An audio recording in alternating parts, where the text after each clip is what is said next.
The laughter started softly at first. Snickers passed between pressed uniforms, boots scuffing concrete as heads tilted in amusement. It grew louder when she repeated herself, calm and steady, as if she hadn't noticed the way the room had turned against her. Ask your general who I am. That was when someone actually laughed out loud. Not a chuckle. A full, confident bark of laughter that echoed off the steel walls of the training hangar. The woman stood alone at the center of the floor, hands relaxed at her sides, posture loose but balanced. She wasn't tall. She wasn't imposing. Her hair was tied back in a practical knot. Her clothes plain, civilian plain. No rank, no insignia, no visible weapon. Just a woman who had somehow wandered into a restricted SEAL training facility and spoken as if she belonged there. One of the junior officers leaned toward another and muttered, "This is getting good." Another shook his head. "She's either brave or stupid." The colonel, overseeing the exercise, hadn't laughed. He hadn't smiled either. He watched her the way experienced predators watch unfamiliar movement. Not assuming danger, but not dismissing it. Still, protocol was protocol. "Ma'am," he said evenly, "you are trespassing on an active military installation. You will identify yourself now, or you will be escorted out." She met his eyes without challenge, without fear. "Ask your general," she repeated. That was when the room erupted that a couple of operators folded their arms, grinning. One leaned back against a crate like this was a show he hadn't paid for, but was enjoying anyway. "Yeah," someone called out. "Which one?" Another added, "Let me guess, classified, right?" She didn't respond. She didn't blink. She just stood there, breathing slow, eyes scanning the room the way soldiers do without realizing they're doing it. The colonel exhaled through his nose, already tired. "Escort her out." He ordered point two operators step forward. That was the mistake. They didn't rush her. They didn't grab her. They approached professionally, textbook control, minimal force. One reached for her elbow. He never touched it. She pivoted. Not fast, not slow, just enough. Her hand came up, fingers snapping around his wrist in a grip so precise it made him suck in a sharp breath before his body had time to react. A subtle twist. A step inside his center line. He was on his knees before anyone processed what had happened. The second operator moved instantly, reflexes honed by years of drills. She met him halfway. There was no wasted motion. No flittish, just efficiency. Like someone correcting a math problem. 2 seconds later, both men were down. Not injured, not humiliated, controlled. The hangar went silent. The laughter died like someone had cut the power. Every SEAL in the room straightened. Not because they'd been ordered to, but because instinct demanded it. The colonel stared. Slowly, deliberately, the woman released the first man's wrist and stepped back, hands open, showing she meant no threat. "I told you," she said quietly. "Ask your general." You could hear breathing now. Boots shifting. The distant hum of machinery outside the hangar. The colonel didn't raise his voice. "Everyone stand down," he said. And one argued. He studied her again. Really studied her this time. The balance in her stance. The absence of adrenaline in her eyes. The way she wasn't scanning for exits anymore, because she already knew where they were. "Who are you?" he asked. She reached into her jacket slowly. Several hands twitched toward weapons, then relaxed when she pulled out nothing more than a thin metal chain. Dangling from it was a small, black emblem. At first glance, it looked like a stylized snake. The colonel frowned, stepped closer. Then he froze, his breath caught. Not loud enough for anyone else to hear, but sharp enough that the nearest operator noticed.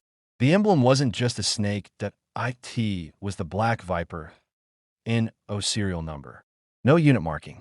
Just a symbol that didn't officially exist, but a symbol that belonged to a program so classified it was spoken of only in fragments, in rumors shared late at night between men who'd already seen too much. The colonel's face drained of color. "Clear the room," he said hoarsely, and no one moved. I said, "Clear the room." Now. They moved within seconds. The hangar was empty except for the colonel and the woman that he swallowed. "Black Viper was shut down," he said. "Years ago." She tilted her head slightly. "So they told you." His hands trembled as he straightened. "Ma'am, what is your name?" She didn't answer right away. Instead, she said, "You should call your general. They'll want to hear this from you." The colonel nodded once, already reaching for the secure phone. As it rang. He looked at her, not with authority anymore, but with something closer to awe. Outside the hangar, the SEALs waited in tense silence, whispers spreading like fire. "Did you see how she moved? That wasn't standard. That wasn't anything." Inside, the phone clicked. "Yes, sir," the colonel said. "I need to confirm an identifier. Black Viper." There was a pause. Then the colonel went very still.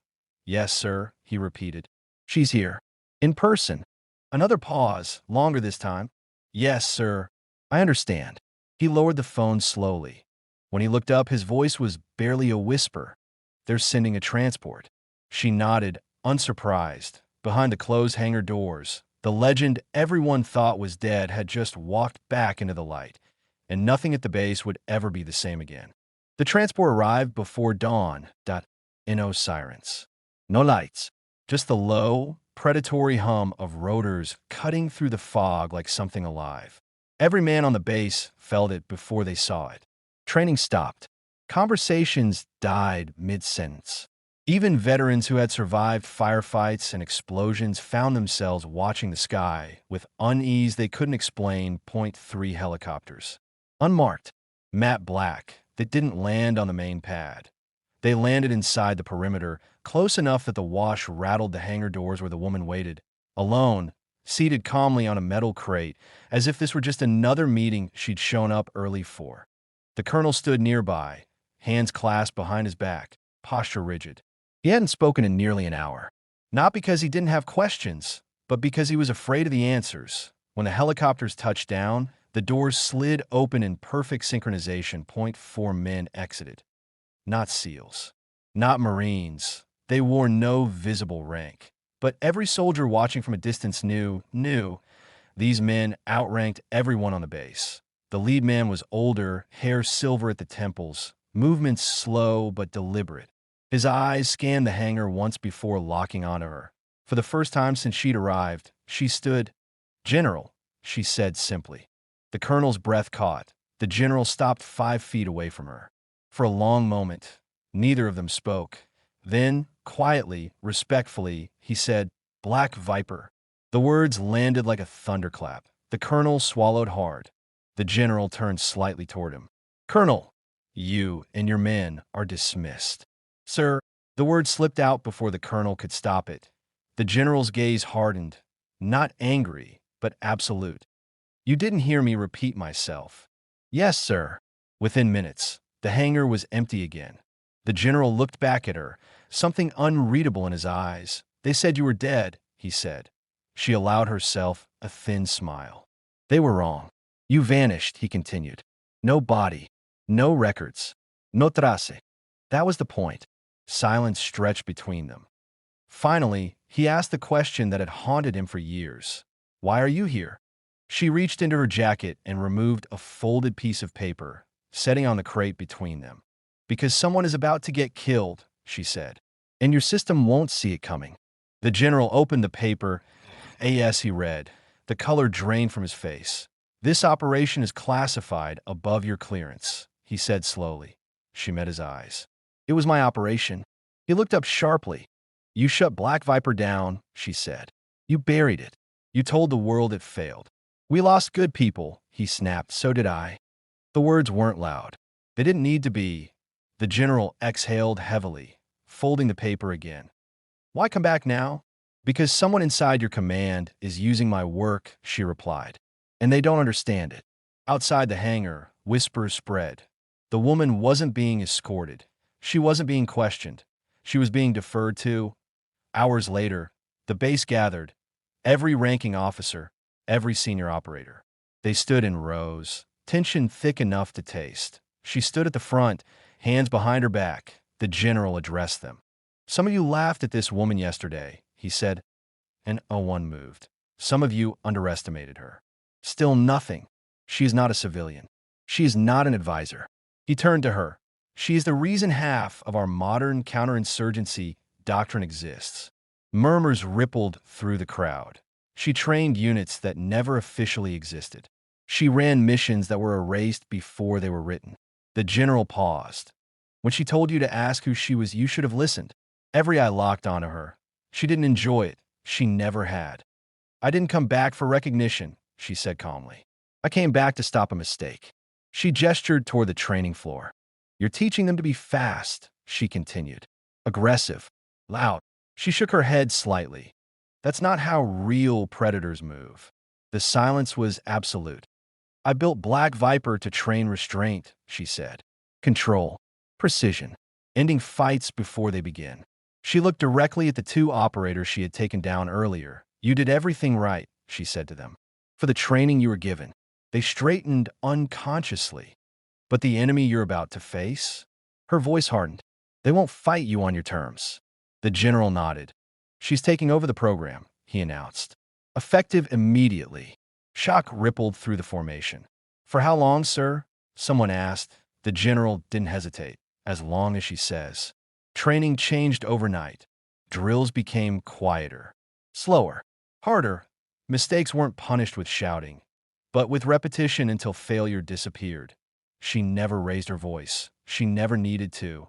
And one by one, the best fighters on the base realized something terrifying and humbling. They weren't being trained. They were being rebuilt on the final day.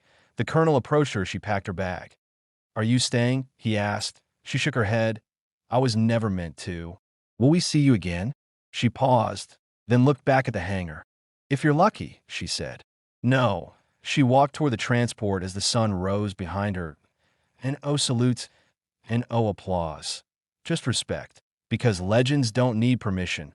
They just remind the world who they are.